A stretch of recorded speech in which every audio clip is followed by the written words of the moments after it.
Alright, the set number 3 on Mines. PvP Super Friends leading 2 sets to love against the NightEagles. And taking a quick look at the tank selection. Why don't you take us through that, Brandon?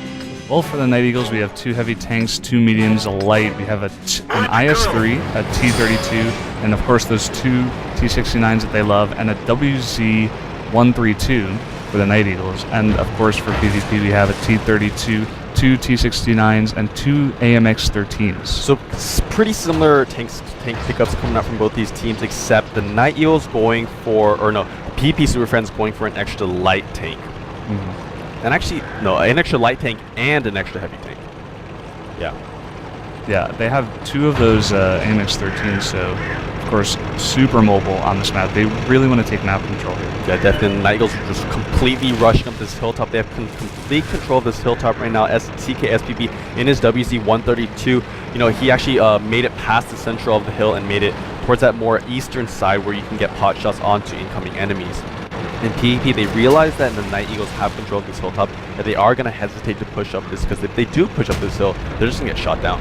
Yeah, this is the name of PvP's game. They don't rush into anything. They like to sit back and let the NightEagles make the first move and kind of capitalize on that. Yeah, I mean, if the NightEagles kind of adopted that strategy just a little bit, just waiting, a couple more seconds, waiting for just a little bit more information, they would have probably come out on top in those previous sets. But I mean, PvP just doing a great job today, just completely reading the minds of the NightEagles and knowing exactly what they want to do, what they want to accomplish, and countering those strategies.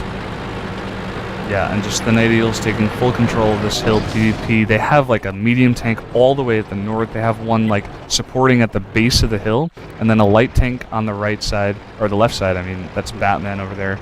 You guys see him on your screen right now, and they have a T1, I believe, spotting on the east. So very spread out here is PvP. Again, I feel like they're just going to wait and let NightEagles do something. Yeah, so a lot more mobility coming out from PvP, and they're using that to have a lot of vision on the map right now. They have pretty much tanks everywhere, at least on the northern side of the map. They have tanks, just spread out across that middle line. And now NightEagles trying to get a few pot shots onto PvP. Little Mac here, he might get a shot off on, CKSBB does get a shot off, but Catchin taking a little bit of damage as well. Same with CKSBB. So the NightEagles looking for a push right now. Yeah, that was a really nice thing. They went up on that eastern ridge, got a few pot shots, and NightEagles going for a really strong push here. Little Mac is pretty low here, only 24% health, and he's going to go down. Yeah, so NightEagles, they realized that the members of the forces of PP were spread out just a little bit too thin, and they capitalized on that decision. Yeah, this is what they should have done in those previous 2 sets, is capitalize on those small mistakes coming up from PvP instead of making a mistake of your own and then letting PvP capitalize on those. So yeah, great job right now coming out from from the NightEagles. They did actually, PvP, they actually kind of traded on that exchange. The NightEagles, they lost a T-69 and a T1, but the PvP, they lost a T-32, so a little bit more firepower getting lost on PvP side, but a pretty even trade.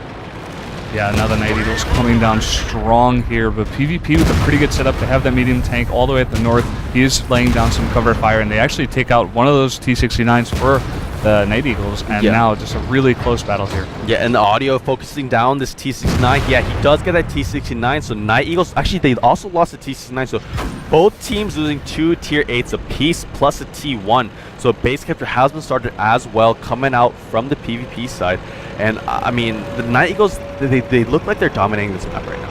Yeah, NightEagles taking a pretty strong position here, but PvP just hiding behind this hill. They did start that base capture. NightEagles slowly sending back one of their light tanks to stop it, but yeah, I mean, even though right now this kill score is the same, NightEagles, I would have to say, have the positional advantage. And yes, they do take out another member of PvP. The AMX-13 does get taken out, and they are going to slowly push up towards this PvP base.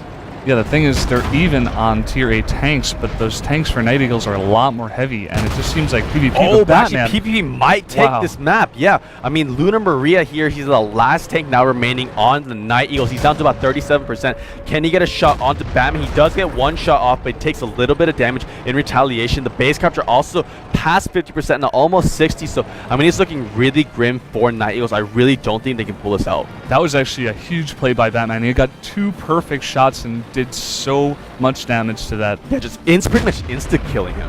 Yeah, and of course Batman again, I believe they know that they're going to win this. He says shout out to his fans once again.